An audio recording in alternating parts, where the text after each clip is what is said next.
Daisy Had Mayzie by Dr. Seuss.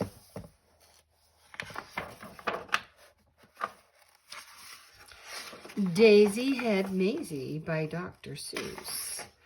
It's hard to believe such a thing could be true, and I hope such a thing never happens to you. But it happened, they say, to poor Mayzie McGrew, and it happened like this. Room 8. She was sitting one day at her desk in her school in her usual way when she felt a small twitch on the top of her head. So Mayzie looked up and she almost dropped dead. Something peculiar was going on there. A daisy was sprouting right out of her hair. Oh no. Behind her was sitting young Herman Butch Strudel. This looks like a daisy up here on her noodle. It doesn't make sense. Why, it couldn't be so. A noodle's no place for a daisy to grow. Then up spoke another boy, Einstein Van Tass, the brightest young man in the whole of the class. It's a very odd place to be sprouting a daisy, but nevertheless, one is growing on Mayzie. Hey, look it, cried Butch, right here in this room. Daisy Had Mayzie, she's bursting in bloom.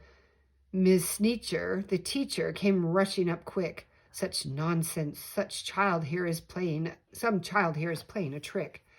Which one of you boys stuck that thing in her hair? You know that a daisy could never grow there. But teacher, said Butch, I saw the thing rise right out of her head with my very own eyes. Just give it a yank if you think I tell lies. But Miss Teacher had heard quite enough of this talk. Mayzie, hold still. Let me get at that stalk. Ouch, hollered Mayzie.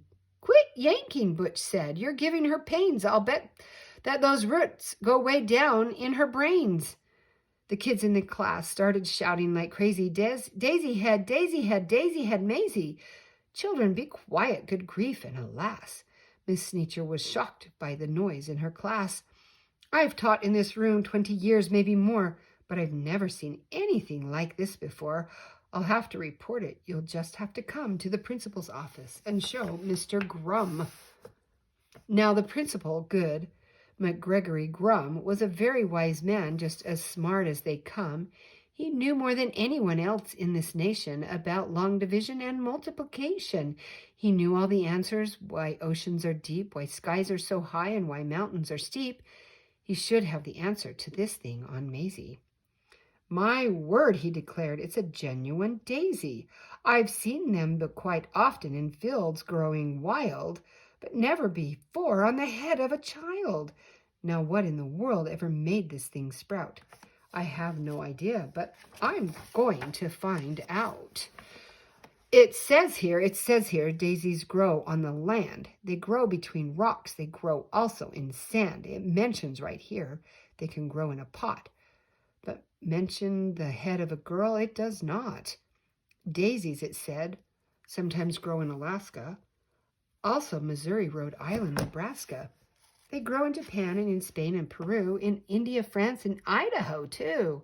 They grow in South Boston and also in Rome, but why should they grow on this little girl's dome? Say, look it, said Mayzie. It's wilting. It's drooping. How wonderful, Mayzie. It soon will be dead. You'll be rid of that daisy.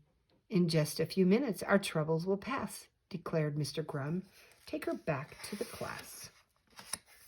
Then the principal saw a most terrible sight. The daisy was dying, and that was all right. But the daisy was part of poor Mayzie McGrew. And Mayzie was starting to wilt away too. Teacher, said Grum, you know what I think? They're both going to die. Hurry, bring them a drink.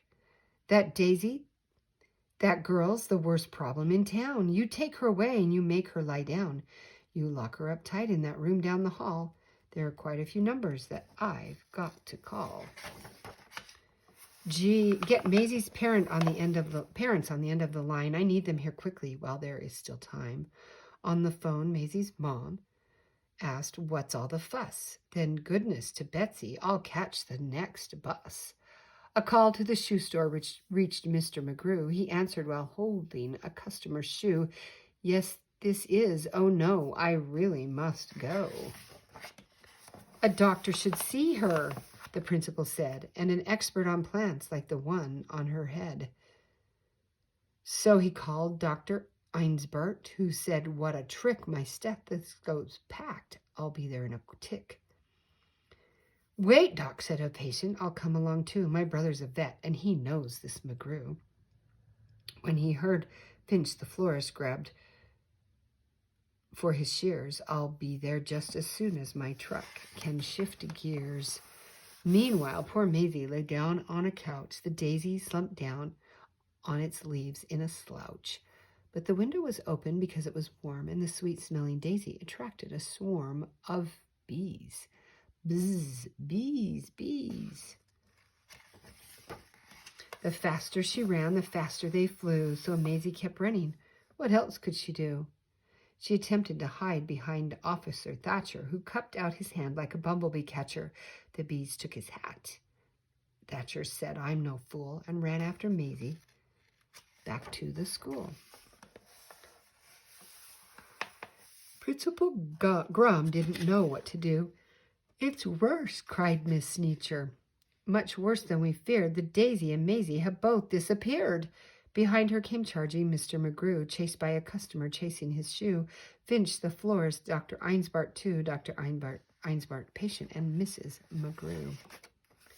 Then through the window with the Officer Thatcher, who slammed the pane shut so the bees couldn't catch her, jumped Mayzie McGrew to the floor in a splatter, with the daisy still there, except taller and fatter. "My poor little daughter, the daisy, it's true. I'm going to faint," cried Mrs. McGrew. "Tut, tut," said the florist. "There's no need for tears. Just because there's a daisy between her two ears, I'll snip it right off with my sharp pruning shears. She's my patient. Don't touch her. You must stand apart. We have to have room," said Dr. Einsbart. "I think that Mayzie and her plant could help me get a research grant." Then the door opened wide and the mayor stepped inside. At the meetings and greetings there was none to compare. He was best at long speeches, chock full of hot air. "I promise my friends that if I'm reelected, this daisy on Mayzie will be disconnected. The law of our fathers is simple and sound. Daisies belong and should stay in the ground. The rest are illegal. We'll bar them from town." From the back came a voice, sometimes loud, sometimes slick, of a wheeler and dealer who knew every trick. "I'm Finagle the agent. You've heard of me, I'm sure. I represent Young, that's what's his name, and others. Now that's on tour. But Mayzie, you're so special. Please let me shake your hand. Your talent is a wondrous thing, unique in all the land. Daisy had Mayzie spelled out in bright light. Will draw kids in the day and parents at night. Daisy had Mayzie, you've got quite an act. Just stick with me, kid, and sign this contract. Your flower needs to sign too." Her mother said, "Mayzie, don't be a fool," and the principal begged her not to leave school. But Mayzie didn't stop to blink. She signed her name in think-proof ink, and Daisy signed too. Daisy head fever was gripping the nation. It had quickly become a worldwide sensation. Daisy had burgers, and Daisy had drinks, and Daisy had stockings, and Daisy had sinks. Daisy had buttons, and Daisy had bows. Mayzie was famous, the star of her shows. Fame had knocked on Maysie's door. Now she had it all and more. Piles of money stacked in tens.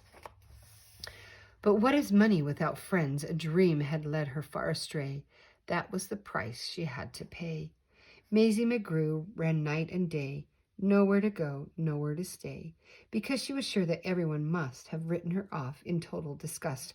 Over and over in her head, these are the words that poor Mayzie said: "I can never go home. Nobody loves me. Nobody loves me. Nobody loves me." Nobody loved her? Poor Mayzie McGrew. It's hard to believe such a thing could be true. And maybe that's why, then, this daisy above, when Mayzie below began talking of love. Well, you know about daisies when love is in doubt. The job of a daisy is try and find out. They love her not. They love her not. Don't worry, Mayzie. They love you. They love me. Well, that's how it happened. The thing went away, and Maisie McGrew is quite happy today, back at her studies and doing just great in all of her subjects in room number 8. And concerning that daisy, you know that it never grew out of the top of her head again, ever. Well, it practically never popped up there again, excepting occasionally just now and then. Ting! And after all, I'm getting used to it. The end.